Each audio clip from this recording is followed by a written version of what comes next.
Last हमने बेटा ये पढ़ा था कि हमारे पास अगर छोटा सा वायर के ऊपर करंट एलिमेंट होता है तो इस एलिमेंट की वजह से मान लो पी पॉइंट पे मेरे को मैग्नेटिक फील्ड निकालनी है। वायर में करंट जाता था आई, करंट एलिमेंट की लेंथ मानते थे dl, ठीक है। अब हमने इस करंट एलिमेंट की वजह से यहाँ पे मैग्नेटिक फील्ड, छोटी सी मैग्नेटिक फील्ड का फॉर्मूला ये लिखा था, mu not I d l sine theta by 4 pi r square लिखा था, ठीक है ना बच्चा।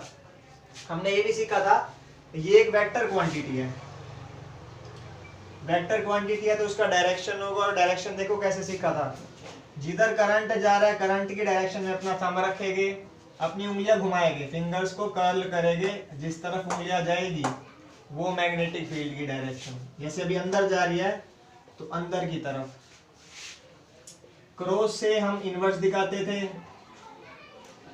डॉट से हम आउटवर्ड दिखाते थे, ठीक है। क्रॉस से दिखाते थे इनवर्ड, डॉट से दिखाते थे आउटवर्ड।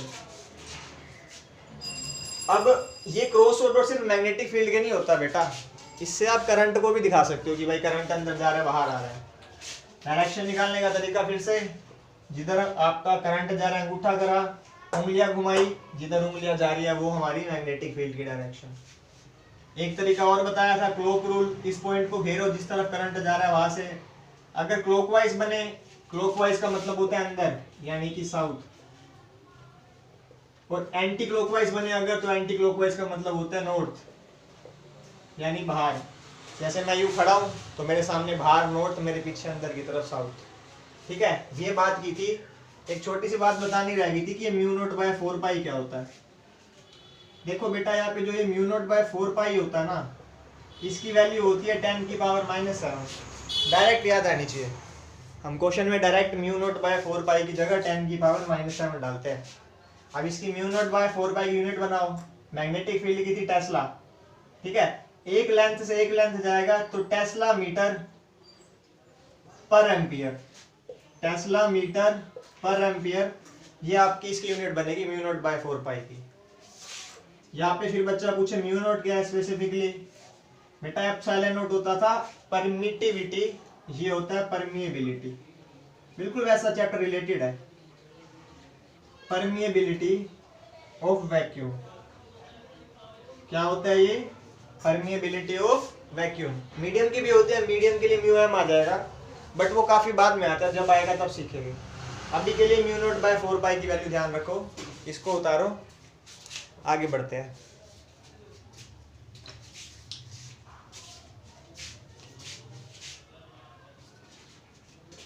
टेस्ट के अंदर कई बच्चों ने ना पहले क्वेश्चन में डेरिवेशन ही नहीं करी पूरी, v = u + at का फॉर्मूला यूज करके, बस खाली वो दो कंडीशन दिखा के, आइसोलेटेड कंडीशन, और फिर दिखा दिया कि भाई हाँ तो इलेक्ट्रिक बैटरी लगा दी और इलेक्ट्रिक फील्ड जीरो नहीं है, दिखा के खत्म। डेरिवेशन नहीं करी, 3-4 बच्चों ने कर रखा है ऐसे पूरी डेरिवेशन, v = u + at लगा के नहीं कर रखी डेरिवेशन। तो बेटा डेरिवेशन कम से कम मत छोड़ो, डेरिवेशन और कंसेप्चुअल मिला के 50 नंबर जाते हैं पेपर में, न्यूमेरिकल हार्डली 20-22 मार्क्स कवर करेंगे। डोंट स्किप डेरिवेशंस, ठीक है, और उसी से कंसेप्ट बिल्ड होते हैं। अब बेटा हमने फॉर्मूला सीख लिया, ये फॉर्मूला मत भूलना, mu not I d l sine theta bye में 4 पाई आर स्क्वायर, इसी फॉर्मूले से सारी डेरिवेशंस होती है सारी, ठीक है। सबसे पहली डेरिवेशन जो करेंगे वो सिलेबस में नहीं है, इसलिए उसका फॉर्मूला याद करेंगे, ठीक है। जैसे वहां पे इनफाइनाइट वायर थी, यहाँ पे भी होती है, पर यहाँ हम इनफाइनाइट नहीं खेलते, फाइनाइट पहले। Magnetic field due to finite wire. अब ये जैसे वहां पे गोज लो से भी निकलती थी वायर की, यहाँ पे भी एक लो होता है, उससे भी इसकी डेरिवेशन होती है, ठीक है। अब देखो मैंने एक वायर लिया से, ठीक है, मान लो इस वायर की वजह से यहाँ पे a डिस्टेंस दूर मैग्नेटिक फील्ड निकालनी है, a डिस्टेंस दूर क्या निकालनी है, मैग्नेटिक फील्ड इस पॉइंट पे। तो यहाँ पे मैग्नेटिक फील्ड निकालने का फॉर्मूला क्या होगा बेटा, तरीका क्या होगा, सबसे पहले देखो जो हमने सीखा, वही छोटा सा एलिमेंट काटूंगा यहाँ पे डीएल लेंथ का, उसकी वजह से छोटी सी मैग्नेटिक फील्ड बनेगी mu not I d l sine theta by 4 pi r square. उस तरीके से हम डेरिवेशन करते हैं। बट बेटा क्योंकि डेरिवेशन नहीं आती इसीलिए इसका सीधा फॉर्मूला याद करा जाता है। डायरेक्ट फॉर्मूला मैं लिखवा देता हूँ आपको, न्यूमेरिकल करते ही समझ जाओगे क्या खेला है उसका। देखो फॉर्मूला लिखो क्या होता है इसका। मान लो कि जैसे ये आपने ए डिस्टेंस दूर, पहले तो ये बात ध्यान रखना है जो पॉइंट लिया ना आपने ए डिस्टेंस दूर, ये परपेंडिकुलर डिस्टेंस होता है। हमेशा जिस पॉइंट पे मैग्नेटिक फील्ड निकाल लो वायर से वहां का परपेंडिकुलर डिस्टेंस लेना है और कोई डिस्टेंस नहीं लेना, सिर्फ परपेंडिकुलर डिस्टेंस। जैसे ये भी कोई डिस्टेंस होगा, ये भी कोई डिस्टेंस होगा, नहीं, सिर्फ परपेंडिकुलर डिस्टेंस उस पॉइंट का वायर से। ध्यान रखना, दो चार बातें बताऊंगा, ध्यान रखना, भूलना मत। मान लो इस तरफ से अगर मैं वायर को ज्वाइन करूं तो एंगल बन रहा है फाई 1 और इस तरफ से वायर को ज्वाइन करूं तो एंगल बन रहा है फाई 2। ठीक है, अब मैं मैग्नेटिक फील्ड का फॉर्मूला लिख रहा हूं इस पॉइंट पे, ये बनेगा mu not I by 4 pi a sine phi 1 plus sine phi 2। यहाँ पे ए हमारा जो होता है वो परपेंडिकुलर डिस्टेंस होता है, ध्यान से इस बात को, ए स्टैंड्स फॉर परपेंडिकुलर डिस्टेंस, और कोई डिस्टेंस नहीं लेंगे। मैंने वायर ली, एक परपेंडिकुलर डिस्टेंस बनाया ए, वायर से पॉइंट तक का, दोनों कोनों से वायर ज्वाइन करी, एंगल देखा क्या बन रहा है और फॉर्मूला लिख दिया। ठीक है, अब बेटा ध्यान से एक बात, मैंने क्या करना है, एंगल लेते हो तो एक बात ध्यान रखना। मान लो ये पॉइंट पे एंगल बना रहे हो आप ऐसे, तो अगर आपने इस वाले एंगल के लिए क्लॉकवाइज गए हो, ऊपर वाले एंगल के लिए फाई 1 के लिए क्लॉकवाइज चले हो, तो फाई 2 के लिए एंटी क्लॉकवाइज ही चलोगे।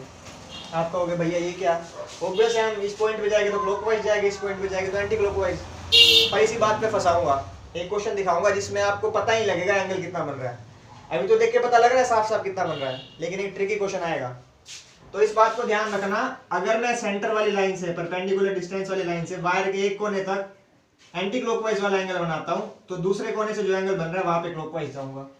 एक बार क्लॉकवाइज गया एक कोने से तो दूसरे कोने से एंटी क्लॉकवाइज। इस बात को मत भूलना, बड़ी इंपॉर्टेंट है। ठीक है, फॉर्मूला लिख लिया बेटा?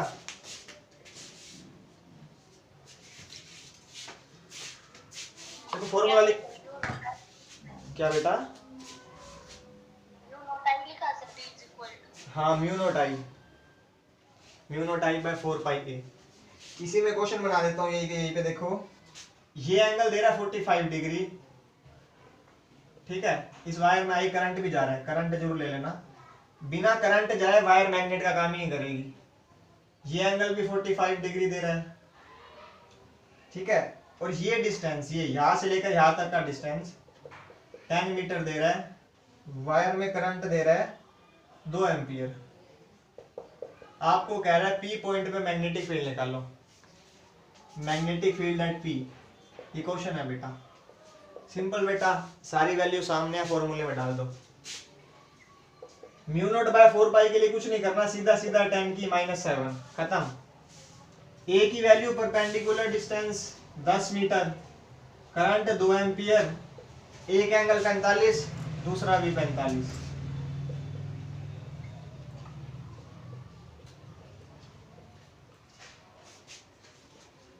ऊपर जाएगा 10⁻⁷ है, ये जाके 10⁻8 कर देगा। साइन 45 होता है 1 बाय में √2, 2 बार ऐड करोगे 1 बाय √2 को तो ये आएगा 2 बाय में √2। ठीक है, √2 से √2 गया, 2√2 इंटू 10⁻⁻8 टेस्ला यूनिट होती है मैग्नेटिक फील्ड की। ये आपका आंसर है। ठीक, करो नोट।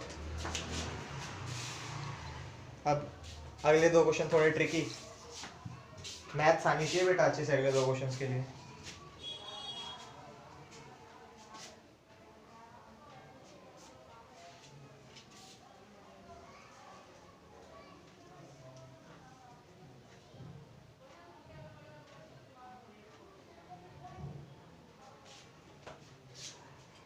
हटा दो ये, अभी तो एक वायर है, अब एक से ज्यादा वायर आएगी। फॉर्मूला लिखा रहेगा बस, काम आएगा। एक दे दिया बेटा स्क्वायर ऐसे कह रहा है एंटी क्लॉकवाइज डायरेक्शन में करंट फ्लो कर रहा है, करा दिया भाई। इसकी साइड दे दी डी, ए कुछ भी मान लो, डी मान लो। कह रहा है ये सेंटर में एक पॉइंट है पी, इस पॉइंट पे चारों वायर की वजह से मैग्नेटिक फील्ड निकालना है। चारों वायर की वजह से मैग्नेटिक फील्ड, 4 वायर है बेटा स्क्वायर में, 4 कोने।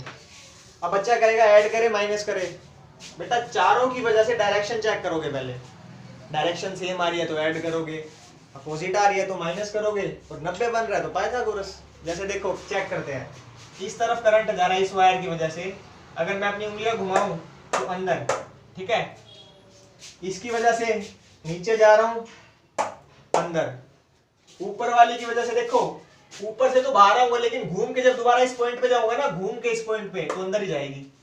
पॉइंट लपेट लो, क्लॉकवाइज का मतलब अंदर, क्लॉकवाइज का मतलब अंदर, क्लॉकवाइज का मतलब अंदर, और क्लॉकवाइज का मतलब अंदर। देखो इससे ऊपर अंदर। अगर वायर में एक ही डायरेक्शन में करंट फ्लो कर रहा है और डायरेक्शन चेंज नहीं कर रही, तो बिना देखे सबको ऐड कर दो अभी, क्योंकि देखो करंट की डायरेक्शन चेंज नहीं है, ऐसे ऐसे एक सीक्वेंस में जा रहा है ना। अगर सीक्वेंस बन रहा हो ना, एक वायर की मैग्नेटिक फील्ड निकालो, 4 से मल्टीप्लाई कर दो, क्योंकि चारों की डायरेक्शन सेम आनी है। ये देखो इसकी वजह से भी अंदर, इसकी वजह से भी अंदर, ऊपर वाले की वजह से थोड़ा टफ हो जाएगा दिखाना, इसकी वजह से भी अंदर, इसकी वजह से देखोगे तो ऊपर से बाहर है तो नीचे घूम के आएगा जब, तो यहां से अंदर, ठीक है। अब प्रॉब्लम है कि एक वायर का मैग्नेटिक फील्ड कैसे निकाले। पहली बात, अगर वायर से मैग्नेटिक फील्ड निकालना है तो ये परपेंडिकुलर डिस्टेंस पता होना चाहिए। कितना होगा कोई बोले? परपेंडिकुलर डिस्टेंस, ये डिस्टेंस बोलो बच्चा, बोलो, कोई तो बोलो, ये डिस्टेंस कितना होगा? d/2, ठीक है। यानी a की वैल्यू आ गई d/2।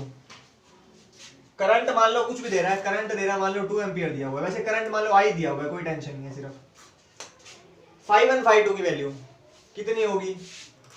ये φ1 बनेगा वायर के एक कोने से जोड़ा एंगल, वायर के दूसरे कोने से जोड़ा एंगल, ठीक है। एक में अगर एंटी क्लॉकवाइज जाऊंगा तो एक में क्लॉकवाइज जाऊंगा, कोई नहीं, एंगल दोनों सेम बनने हैं। कितना कितना एंगल बनेगा मैथ्स वाले बच्चों? कितना कितना? देखो ये स्क्वायर 45 ये एंगल 90 है, सबको दिख रहा है।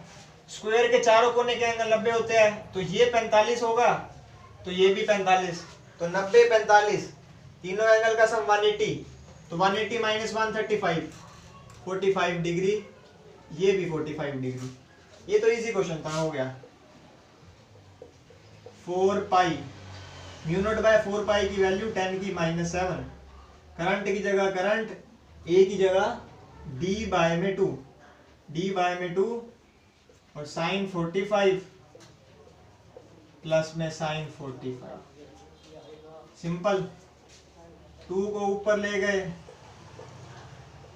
ठीक है, बाय में डी की वैल्यू डाल लेना कुछ भी, ठीक है, अभी तो मैं वैल्यूज डाली नहीं। साइन 45 1/√2 प्लस 1/√2, ठीक है। अगले क्वेश्चन में डी और ए की वैल्यू दे देगा। आया समझ में? अब ये बेटा एक वायर की वजह से आया, आंसर नहीं आया, ये आंसर मान लो इसको।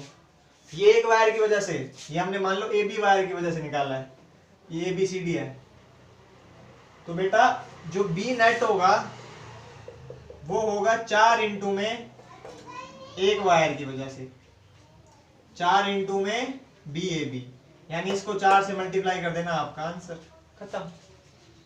समझे? देखो मैं फिर बोल रहा हूँ, कंसेप्ट पकड़े जाते हैं फिजिक्स में। मैंने कोई वैल्यू नहीं डाली डी की, पेपर में क्वेश्चन में बस वैल्यू डाल देगा, लॉजिक आपको वही लगाना है, बस डायरेक्शन चेक करनी है सबकी, सेम आ रही है कि अपोजिट।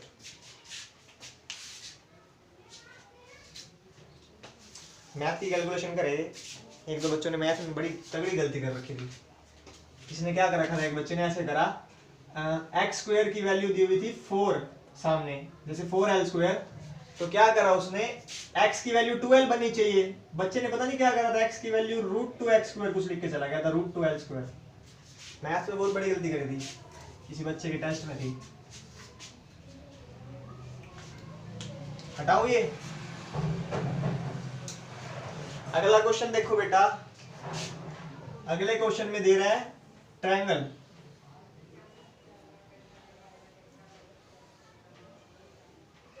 ऐसे ऐसे ऐसे।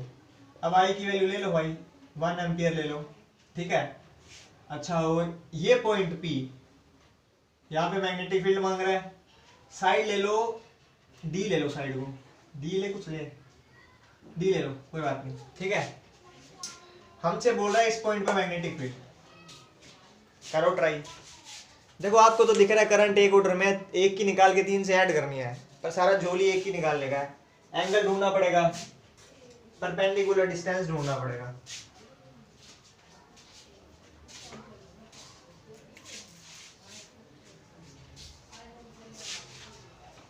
देखो डायरेक्शन तो चेक कर लो, इसकी वजह से अंगूठा इधर अंदर, ठीक है, इसकी वजह से अंगूठा ऊपर अंदर, ठीक है, अंगूठा नीचे करंट की डायरेक्शन में अंदर, छोटा रह गया मैं, ठीक है। तो तीनों से ऐड ही होगा, पर एक की निकालने के लिए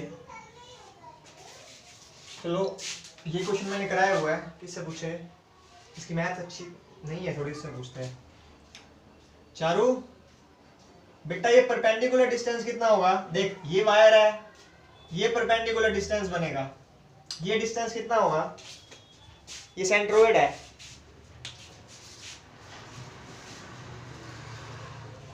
जल्दी ऐसे 3-4 क्वेश्चन मैंने यूनिट 1 में कराए थे।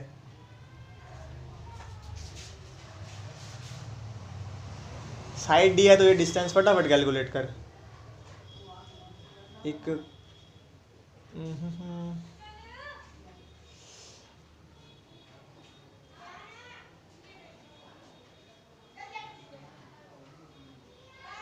अच्छा बेटा जीनिया एक बार तू भी कैलकुलेट करके बताइए डिस्टेंस कितना होगा। कार्तिक तो कर ही देगा, ये तो मैथ ऐसे करता है, मजाक कर रहा हूँ जैसे। मीनाक्षी बेटा जल्दी फटाफट ये डिस्टेंस बता कितना होगा, जल्दी ये वाला डिस्टेंस।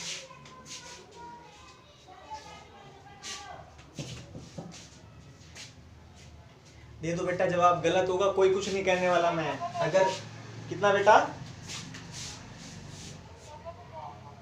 डबल कैसे होगा, नहीं डबल क्यों होगा, ये साइड का डबल थोड़ी, साइड से डबल तो बेटा ये होगा डबल। तो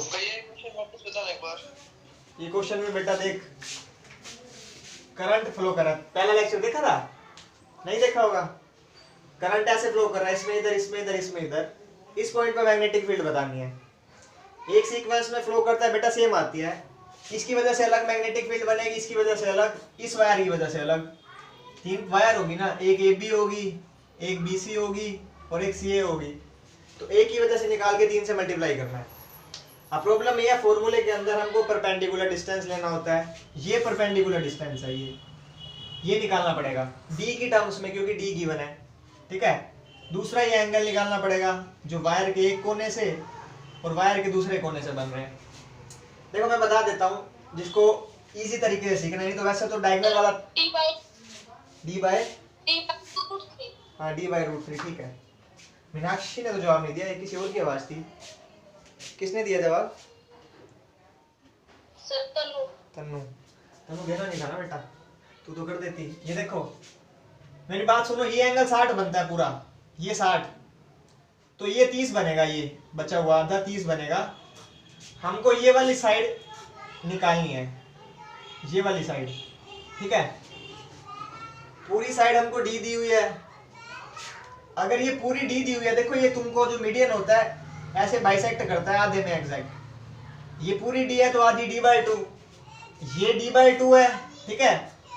और ये निकालनी है, ये D/2 है, ये निकालनी है, हाँ ठीक है।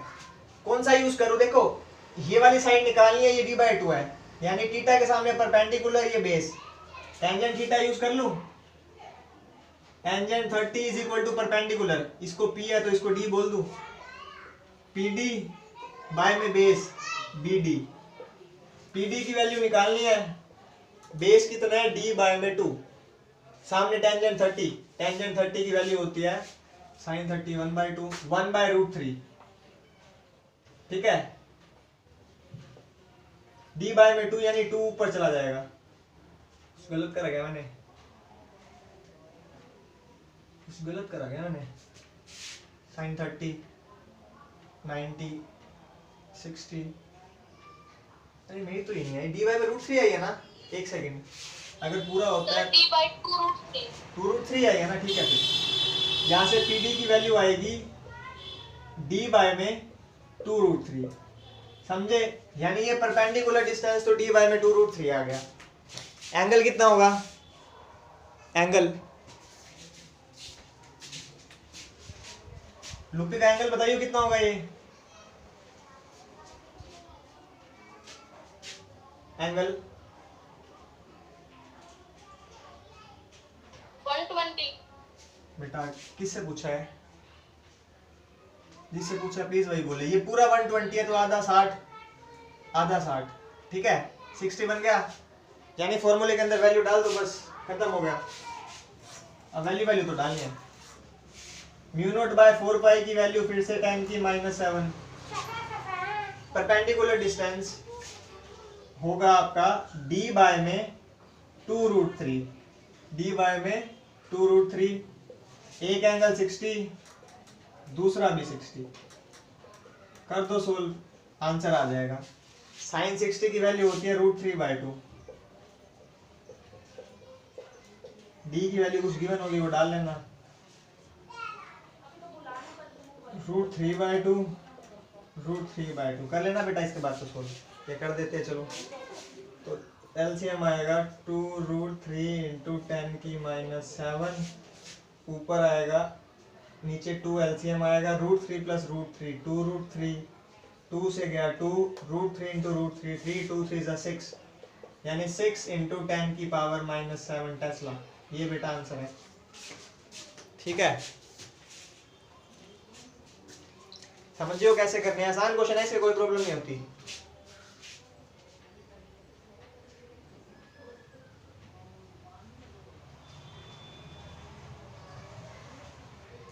ये तो क्या बोलते हैं, सिलेबस में आपके लिखा भी नहीं हुआ कि फाइनाइट वायर आनी है, सिलेबस में है, बट क्वेश्चंस आ जाते हैं कई बार, क्योंकि एप्लीकेशन में है ना उसकी, एम्पेयर सर्किट चलो की। हटाऊं?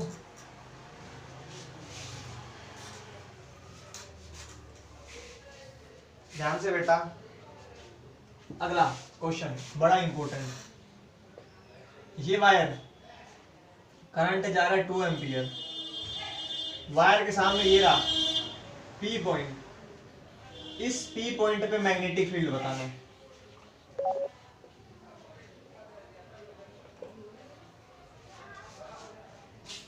इस P पॉइंट पे मैग्नेटिक फील्ड, वायर एक ही है, डायरेक्शन चेक करे बेटा।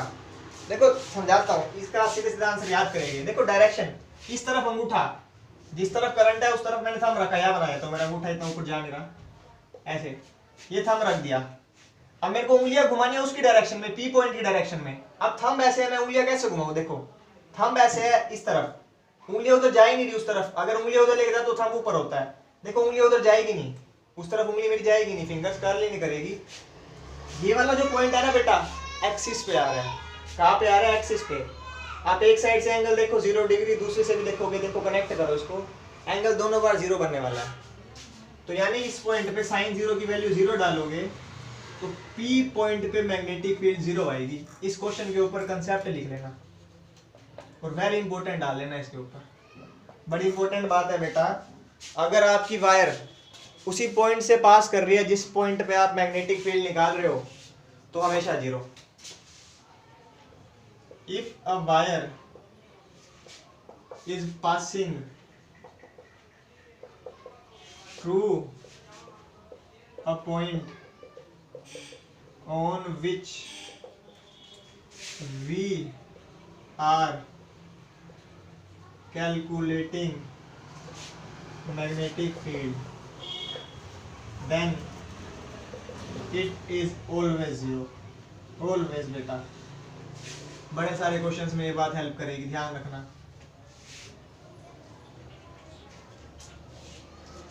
समझ रहे हो? करो नोट इसको।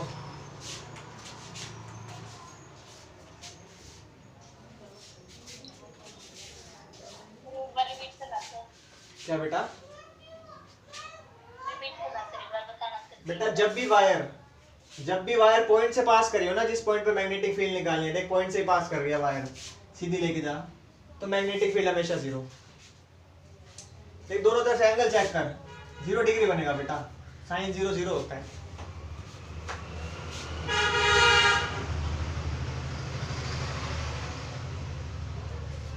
ठीक, अब अगली हेडिंग बनाएंगे infinite wire. Magnetic field due to infinite wire. Infinite बेटा खत्म ना होने वाली कभी। देखो हमारे पास तो फाइनाइट का फॉर्मूला, हमको इनफाइनाइट का पता ही नहीं। फॉर्मूला लिख लो फाइनाइट का,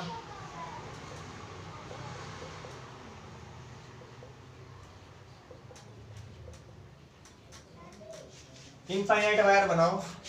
ये रही वायर, करंट जा रहा है ऐसे नीचे की तरफ ऊपर की तरफ, खत्म ही नहीं हो रही बेटा, इंफिनिटी तक जा रही है।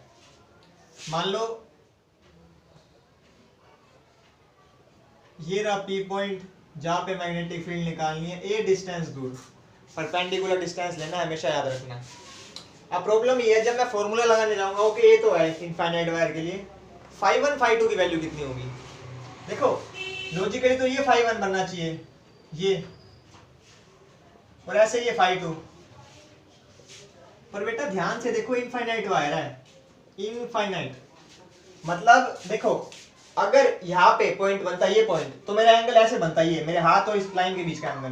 पॉइंट और ऊपर ले जाऊंगा, देखो एंगल और बढ़ गया, पॉइंट और ऊपर ले जाऊंगा, एंगल बढ़ता जा रहा है। वायर तो इन्फिनिटी पे है, मैं इन्फिनिटी तक जाने के लिए ऐसे मैक्सिमम इतना सीधा हो जाऊंगा, ये एंगल थोड़ा बड़ा, वायर अभी और ऊपर इन्फिनिटी पे है, करते करते मैं मैक्सिमम अपने हाथ को सीधा कर सकता हूँ, यानी मैक्सिमम एंगल 90 बन सकता है। समझ रहे हो बात को? ये एंगल दे रहा है, ये तो तब होता है ना जब यहाँ पे पॉइंट खत्म होता, वायर तो इन्फिनिटी तक जा रही है, चलते चलते मैं सीधा हो गया, एंगल कितना 90। ऐसे इसके लिए भी बेटा देखो मेरे हाथ और इसके बीच का एंगल ये, अब ऐसे मैं एंगल बढ़ाता जा रहा हूँ क्योंकि वायर खत्म ही नहीं हो रही, बढ़ाते बढ़ाते बढ़ाते बढ़ाते मैक्सिमम 90, तो यानी φ1 भी 90 होगा इनफाइनाइट के केस में, और φ2 भी 90। फॉर्मूले में पुट करो, साइन 90 कितना होता है बेटा? 1 होता है, तो 1 + 1 कितना हो गया? 2। अब देखो 2 से गया 2, 2 2 4, ये इनफाइनाइट वायर का फॉर्मूला बन गया सीधा सीधा μ0I/2πa, और इसको याद करना है, याद हो जाएगा। अभी सेमी इनफाइनाइट का निकालेंगे तो समझोगे, याद हो जाएगा, आसान फॉर्मूला है, μ0I/2πa।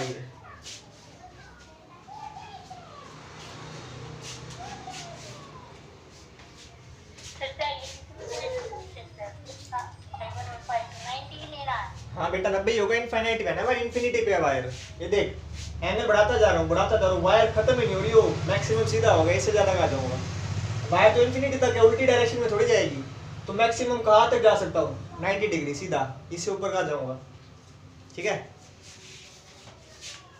बच्चा कहेगा सर सीधा तो नहीं हो सकता वायर सीधे पॉइंट पे, तो 89.99999 इसको 90 ले लेंगे।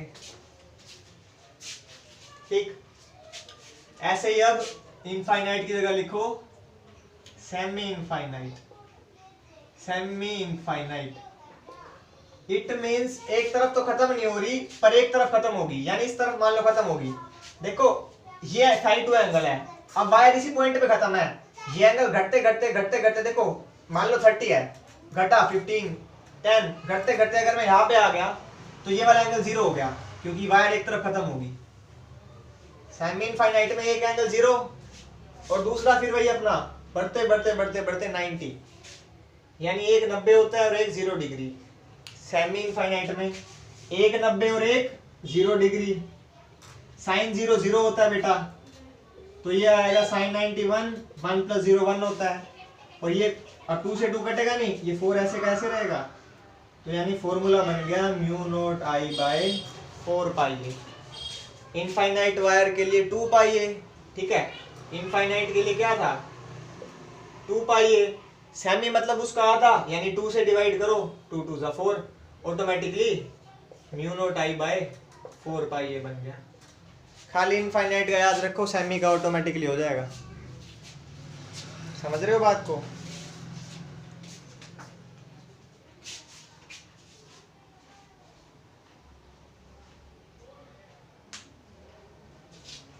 अब सबसे इंटरेस्टिंग क्वेश्चन आने वाला है, और करने वाला बेशक पार्टी ले जाए, लगा लेना दिमाग। जिसने सुनी होगी सारी बातें वो कर जाएगा, नहीं तो फिर देखते हैं।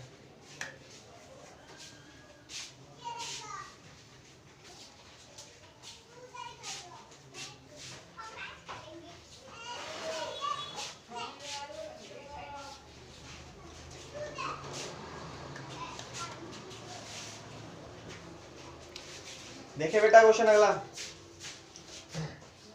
हटाओ इसको।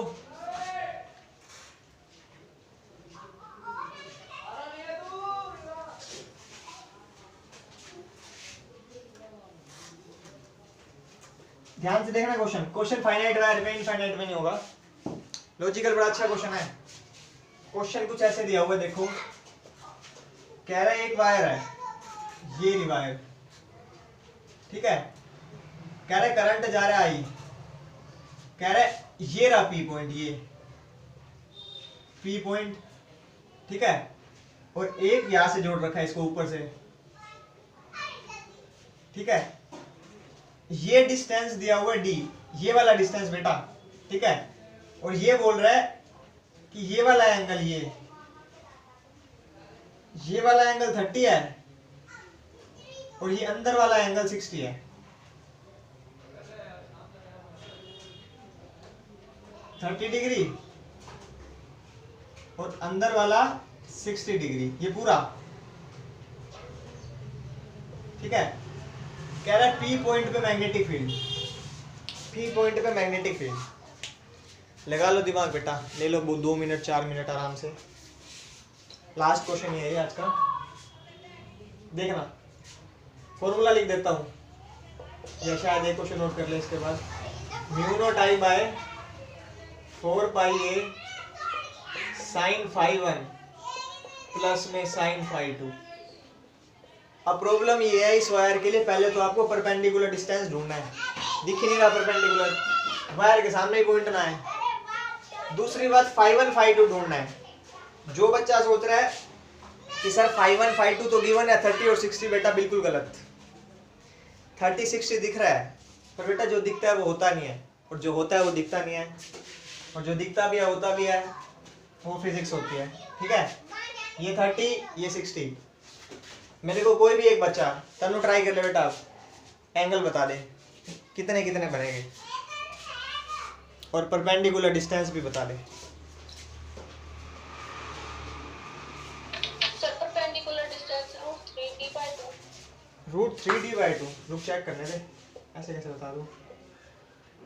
और परपेंडिकुलर डिस्टेंस होगा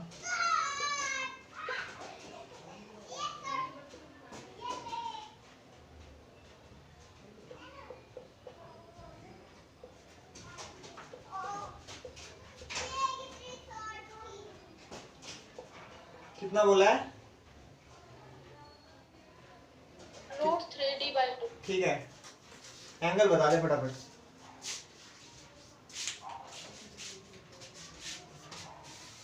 स्नेहा आया बेटा डिस्टेंस?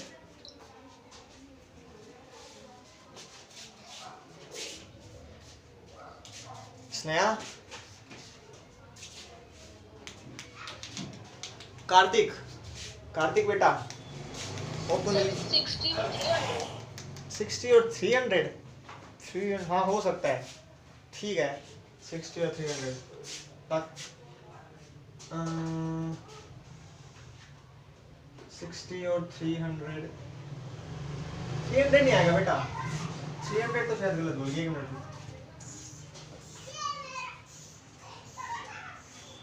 300 नहीं है बेटा, गलत है। तू सोच सही रहा बट थोड़ी सी गलती कर गई। कार्तिक बेटा, मैथ्स वाले बच्चों,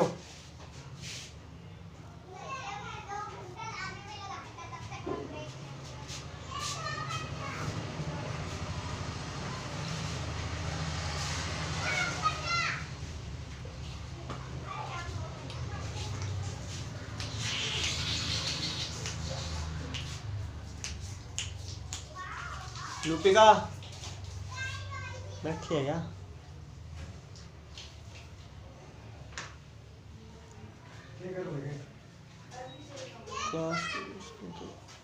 आदत ही बुरी है भाई।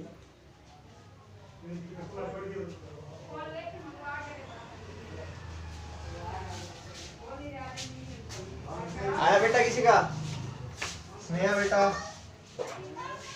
देखो मेरी बात सुनो, वायर का परपेंडिकुलर डिस्टेंस ये होगा, ये वायर यहाँ तक आएंगे तो अपने आप खींच के यहीं तक बना लो, क्योंकि ये परपेंडिकुलर ले नहीं सकते डिस्टेंस। तो ये वाला डिस्टेंस कैलकुलेट करना है, लेट कर लो x करा। अब ये थीटा 30, ये परपेंडिकुलर, ये बेस, ही हाइपोटेन्यूज।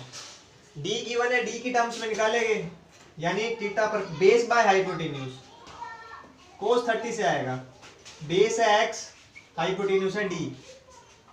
cos 30 होता है √3/2 x बाय में d, x की वैल्यू √3d/2 आई बेटा, x की वैल्यू आई √3d/2। क्लियर है? अगली बात, ये तो आ गया, चलो a परपेंडिकुलर डिस्टेंस, ठीक है, इसको ये बोल देते हैं क्योंकि यहाँ a लिखा हुआ है। चलो इसको यहाँ पे x कर देते हैं, कोई नहीं, ज्यादा मेहनत क्यों करें। x की वैल्यू आ गई √3d/2, phi 1 और phi 2। बेटा 300 तूने सोची तो बात सही थी, पर छोटी सी गलती कर गई। ध्यान से देखियो, ये रही वायर, ठीक है, ये वायर की सेंटर वाली लाइन है, ये जो जोड़ रही है। एक पॉइंट ये रहा जहां से एंगल बन रहा है कितना, 30, यानी मैं इससे वायर पे क्लॉकवाइज आया, ठीक है। तो दूसरा पॉइंट देख, दूसरा पॉइंट का है, दूसरा पॉइंट ये है, ठीक है, इस पे आया क्लॉकवाइज, तो लाइट आ गई भाई, इस पे आया क्लॉकवाइज, इस पे क्लॉकवाइज गया, इस पे, तो जो दूसरा पॉइंट है उस पे एंटी क्लॉकवाइज जाऊंगा, ठीक है, 300 जाएगा। दूसरे वाले पे बेटा क्लॉकवाइज नहीं जाऊंगा, ऐसे 60, एंटी क्लॉकवाइज उल्टा, ये दूसरा पॉइंट जो आ रहा है दूसरे कॉर्नर से, ठीक है बेटा, 300 आएगा। ये बनेगा 300, 30 और 300, या तो 30 300 बना दो, या तो बेटा जिसको और देखना है, एक को 60 मान लो, जैसे मैंने क्या करा, एक एंगल दिया हुआ है 60, यानी एक कोना जो वायर का है, जिसने एक कोना पकड़ा हुआ है, वहां पे सेंटर वाली लाइन से एंगल बन रहा है 60, कैसे जाके क्लॉकवाइज, तो दूसरे कोने पे एंटी क्लॉकवाइज जाऊंगा ऐसे घूम के, ये यानी ये एंगल इतना, ये अब ये 30 है, तो बचा हुआ कितना बनेगा, 330, या तो बेटा 60 और 330, या फिर 30 और 300, दोनों में से कोई भी जो पेयर लगे वो बना लो, ठीक है। क्वेश्चन में कुछ गिवन नहीं है, वैसे क्वेश्चन में ये बात गिवन है कि हमको ये वाला एंगल 60 है, इसमें एंटी क्लॉकवाइज चल रहा हूँ, क्वेश्चन में ये बात गिवन है कि इसमें एंटी चल रहा हूँ, तो दूसरा 330 आएगा। अगर कुछ गिवन नहीं है तो अपनी मर्जी होती है, तो या तो 60 और 330, या तो 30 और 300। क्या ये बात समझ में आई है सबको? मैंने एंगल कैसे निकाले हैं, आइए बेटा देखो, एक बार गया मैं ऐसे क्लॉकवाइज 60, ये देखो, ये वायर का एक कॉर्नर ये रहा, ये रही वायर, एक कॉर्नर ये रहा और एक कॉर्नर ये रहा, एक कॉर्नर तक बीच वाली लाइन से ऐसे गया 60, तो दूसरे कॉर्नर तक इसी पॉइंट से एंटी क्लॉकवाइज जाना पड़ेगा ना उल्टा, तो यहाँ तक यहाँ पे गया, ये पूरा 360 होता है, ये 30 है, तो 360 में से 30 गया, 330, ये पे अगर क्लॉकवाइज दिया, नहीं तो ये भी चलेगा। अब फॉर्मूला डाल दो, मैं 60 और 330 यूज कर रहा हूँ, μ0I/4π, x की वैल्यू √3d, ऊपर जाके 2, साइन phi 1 की वैल्यू 60, दूसरा साइन 330, थोड़ा कॉम्पिटिटिव है, कह सकते हो नहीं आएगा, फिर मैं बोल रहा हूँ सैंपल पेपर बहुत काम आता है ऐसी जगहों पे, सारी क्लैरिटी कर देता है क्या पूछ रहा है बोर्ड, क्या नहीं पूछ रहा। हमने तो सब कराना है बेटा, हम नहीं छुड़वा सकते कुछ, सैंपल पेपर क्लैरिटी देता है। साइन 330 ऐसे भी सोच सकते हो, साइन 330, मेडिकल वाले बच्चों के लिए क्वेश्चन नहीं है क्योंकि उनके पास मैथ्स नहीं है, तो बोर्ड रेयर ही डाले ऐसा क्वेश्चन कि साइन 330 कैलकुलेट करना है, नहीं डालेगा, बट स्टिल हमारा करना फर्ज है तो हम करेंगे। साइन 330 कैसे निकलता है बेटा, कोई मैथ्स वाला बच्चा बताए, साइन 330, साइन 330, क्या मैं इसको ऐसे लिख सकता हूँ, sine 360 minus 30, sine 360 minus theta, 360 में से 30 गया, कितना बनता है 360 में से 30 गया, कितना बनता है 330। अब ये साइन 360 माइनस थीटा, अगर 360 या 180 में से माइनस करता हूँ तो ये चेंज नहीं होता, या 270 या 90 होता, साइन 90 माइनस थीटा तो कोस हो जाता, पर 180 और 360 होता है तो साइन ही रहता है। ठीक है, अगर यहाँ पे 90 और 270 हो तो साइन की जगह कोस आता है, लेकिन 180 और 360 हो तो सेम रहता है। ऐड शुगर टू कॉफी, और लास्ट वाले क्वाड्रेंट में साइन नेगेटिव होता है, तो साइन 360 माइनस थीटा बनेगा, माइनस का साइन थीटा यानी माइनस साइन 30, तो इसकी वैल्यू पुट कर देना, sign 60 2 mu naught I bye में 4 पाई इंटू रूट 3d। अब म्यू नॉट बाय 4 पाई की वैल्यू डाल देता हूँ मैं, कोई बात नहीं, सीधी सीधी म्यू नॉट बाय 4 पाई 10 की माइनस 7, ठीक है, साथ में आएगा 2 बाय में रूट 3 इंटू में d, sine 60 root 3 by 2 minus sine 30 ठीक है, माइनस साइन 30 यानी साइन 30 होता है 1/2 माइनस 1/2। बेटा रिप्लेस कर देना, एक स्टेप खा गया मैं, साइन 330 की वैल्यू माइनस साइन 30 के बराबर होती है, कैलकुलेशन ये रही। ठीक है, तो रूट 3/2 में से 1/2 घटाओ, कैलकुलेट करके आंसर निकाल लो। ठीक है ना बच्चा।